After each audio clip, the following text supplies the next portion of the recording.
எத்தனை ஆஸ்பத்திரிக்கு போனாலும் நிஜம் அவர் கால் சரியாகாது. ஏன்னா நல்லா கால் அடி எடுத்து வைக்கக்கூடாது. அவன் பணி செய்ய வந்து உட்காரக்கூடாது. நல்லா வசமாக செஞ்சுட்டாங்க. சரிங்களா? நீ வந்து இப்போ சேர் போட்டு உட்காரு, நான் உங்களுக்கு சொல்கிறேன். ஏன்னா எனக்கு கழுத்து உட்காரியா?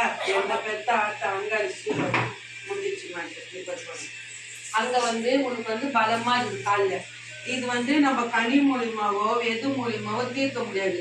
எதுனா செஞ்சால் மட்டும்தான் இது செய்ய முடியும். இல்லைன்னா எதுவும் பண்ண முடியாது. இல்லை நீங்கள் டாக்டர் கேட்குறீங்க அதுதான் முடியாது. நீ ஒரு டாக்டர்ல 10 டாக்டர்ல 50 டாக்டர் பார்த்தாலும் எதுவும் பண்ண முடியாது. உன் உடனே குறையாது, கால் வலியும் குறையாது, எதுவும் குறையாது. இருக்க வலி அதிகமாகவும் இருக்க ரணமும் புண்ணு அதிகமாக தான் இருக்கும். டாக்டர் மூலியமாலாம் சரி பண்ண முடியாது. இது நாங்கள் ஒரு வாட்டி உங்க வீட்டாண்ட வரணும். ஏன்னா